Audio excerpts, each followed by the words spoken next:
3 روز قبل Lahore high court نے election commission کو آرڈر جاری کیا تھا کہ فوری طور پر الیکشن کی تاریخ کا اعلان کیا جائے۔ ہائی کورٹ کے اس حکم کی روشنی میں الیکشن کمیشن کی آج ایک اعلیٰ سطحی میٹنگ بھی ہوئی ہے، جس میں الیکشن کی تاریخ پر مشاورت کے لیے گورنر پنجاب سے وقت طلب کیا گیا ہے۔ ہلالی صاحب، اگر تاریخ نہیں دیتے گورنر پنجاب تو کیا لاہور ہائی کورٹ کا جو فیصلہ ہے اس کی توہین اس کو تصور کیا جائے گا؟ دیکھیے، مجھے سمجھ ہی نہیں آ رہی ہے کہ جو چیز لکھا ہوا ہے کانسٹیٹیوشن میں واضح طور پہ، وہ کیوں ہم ایک ایک کو یہ باتیں پوچھ رہے ہیں کہ یہ ہوگا یا نہیں ہوگا؟ ہم کیوں کورٹس جا رہے ہیں اور ایڈمٹ کر رہے ہیں پٹیشن کہ یہ واقع ہوگا یا نہیں ہوگا؟ جب ایک فیکٹ ہے، جب کانسٹیٹیوشن میں لکھا ہوا ہے، ایک پرائیویٹ سٹیزن کورٹ پہ جا کے ایک سوال پوچھ رہا ہے کہ ہوگا یا نہیں ہوگا، اس کا مطلب یہ ہے کہ شبہ ہے، شک ہے کہ وہ نہیں ہوگا۔ یہی بات ہے۔ اور اگر یہی بات ہے تو مائی گاڈ، مانے کہ فائدہ کیا کانسٹیٹیوشن رکھ کے؟ یہ کہہ رہے ہیں کہ ایک ہسٹورک ڈیسیشن ہے لاہور ہائی کورٹ کا کہ انہوں نے کہہ دیا ہے کہ ڈیٹ دو۔ ریئلی؟ مانے کوئی ایسی چیز اتنی ہسٹورک ہے کہ کانسٹیٹیوشن میں جو لکھا ہوا ہے وہ ہسٹورک ہو جاتا ہے؟ مجھے تو سمجھ نہیں آ رہی ہے ہم کر کیا رہے ہیں عدالتوں میں اس پہ، جو دیر از نو ڈاؤٹ ایٹ آل 90 دن کے اندر الیکشن ہونا چاہیے۔ تو کیوں نہیں لاہور کورٹ کو چھوڑیں، کیوں نہیں پھر الیکشن کمیشن جاتا ہے؟ اگر الیکشن کمیشن کو نہیں آتا ہے پڑھنے، اگر الیکشن کمیشن پڑھ نہیں سکتا تو جائیں supreme court, which is the final authority in the land، اور ان سے پوچھیں کیا لکھا ہوا ہے، ہم پڑھ نہیں سکتے، یا بتائیں آپ کوئی ایسے وجہ ہے جو الیکشنز نہیں ہولڈ کر سکیں گے 90 دن میں۔ Is that possible؟ اور آپ کو جواب مل جائے گا۔ Why the uncertainty؟ مجھے سمجھ نہیں آ رہی ہے۔ ہلالی صاحب، اگر ہم فرض کر لیں کہ گورنر مان جاتے ہیں اور الیکشن کی تاریخ کا اعلان بھی ہو جاتا ہے، تو پھر وزارت داخلہ، وزارت دفاع اور پولیس نے الیکشن کرانے سے جو معذوری ظاہر کی ہے اس کا کیا بنے گا؟ تعاون کریں گے وہ؟ نہیں، معذوری اگر بھی جو بھی وہ کہیں، اگر ڈیٹ فکس ہو گیا ہے کہ ان کو گڈ فیتھ میں الیکشنز کی کوشش کرنی ہے، وہ کہہ ہی نہیں سکتے کہ ہاتھ کھڑا کر دے اور کہے کہ ہم نہیں جاتے۔ یہ کبھی ہو سکتا ہے؟ Out of the question. دیکھیے، 45 دن پہلے ووٹ کے ہر چیز تیار ہونا چاہیے تھا، اور میں سمجھتا ہوں اگر یہ فکر ہے اور مجھے فکر ہے کہ پتہ یہ کیا کریں گے، کر سکتے ہیں، یہ کچھ نہیں کریں گے اور پھر آستے آستے وقت جاتا رہے گا اور پھر کریں گے او ہیل اب اتنی دیر ہو گئی ہے تو اب تو ہو ہی نہیں سکتی، امپریکٹیکل ہے۔ تو میرے خیال میں سپریم کورٹ آف پاکستان، جو آفٹر آل کانسٹیٹیوشن کا ان کا کام ہے حفاظت، فکس کرے رسپانسبلٹی کس کا ہوگا، فکس کرے پینلٹیز کس کے اوپر لاگو ہوں گے۔ کہنے کی بات یہ ہے کہ لگتا ایسا ہے ایک ڈیلیبریٹ موو ہے ٹو پوسٹپون الیکشنز۔ معاف کریے، اگر یہ ہو گیا تو کانسٹیٹیوشن تو جن لوگوں کا کام ہی یہی ہے، جو وجود میں اسی لیے آئے ہیں کہ کانسٹیٹیوشن کو انٹرپریٹ کریں، وہ اپنا اگر کام نہ کریں تو آپ اور میں پھر کیا ہیں؟ That means we are a lawless society۔ کوئی فرق نہیں پڑتا کیا لکھا ہوا ہو۔ ہلالی صاحب، مریم نواز کے عدلیہ سے اختلاف کی ریزن کیا ہے؟ اس وقت اختلاف اس وقت ہو جب آئین سے متصادم کوئی بات ہو۔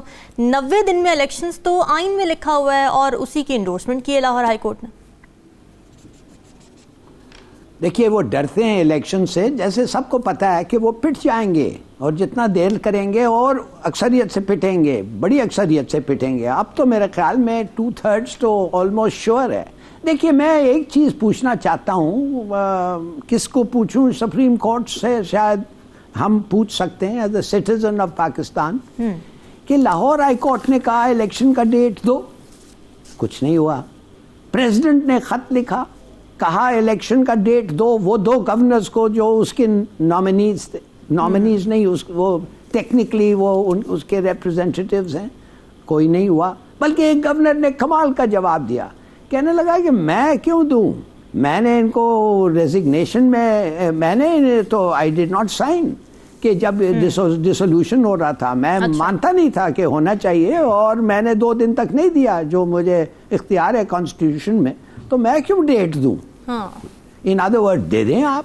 تو جب آپ ان لوگوں کو ڈیفائی کر سکتے ہیں, میں یہ پوچھنا چاہتا ہوں, تو جب وہ فواد چودھری کے خلاف کنٹیمپٹ نوٹس گیا تھا الیکشن کمشنر کے, وہ تو وداؤٹ ڈیلے امپلیمنٹ ہو گیا ہے نا, اس کو اریسٹ کیا ہے. مائی گاڈ, وہ تو ایک فیصلہ نہیں کرنا تھا فواد چودھری, اس کو دے اریسٹڈ ہم, اور رات میں پکڑ کے کیسے اور سب چیز. What does this show? Selective justice. دیکھیے, جب جسٹس سلیکٹو ہو جاتا ہے تو وہ جسٹس نہیں رہتا. کیوں بار بار ہم حضرت علی کا کوٹ کرتے ہیں یا ہمارے نبی کا کوٹ کرتے ہیں کہ اگر انصاف نہ ہو تو ترقی بھی ہو تو اٹ ڈزنٹ میٹر, یہ ٹیمپرری فینومینا ہے اگر انصاف لوگوں کو آپ کے ملک میں نہیں ملتا. تو دیز آر آل, معاف کریے میں مثالیں دے رہا ہوں of in equal justice. Hilali صاحب, جب روس سے گندم آئی تھی تو حکومت کی جانب سے یہ کہا گیا تھا کہ اب آٹے کی سپلائی کے معاملات ٹھیک ہو جائیں گے, قیمتیں بھی اعتدال پر آ جائیں گی, لیکن ایسا ہوتا نظر نہیں آ رہا. آٹا ملتا بھی ہے تو شناختی کارڈ کی فوٹو کاپی پر اور رجسٹر میں انگوٹھا لگانے کے بعد. تو کیا سوئی گیس کے بعد اب ملک میں آٹے کی راشننگ کا سلسلہ بھی شروع ہونے والا ہے؟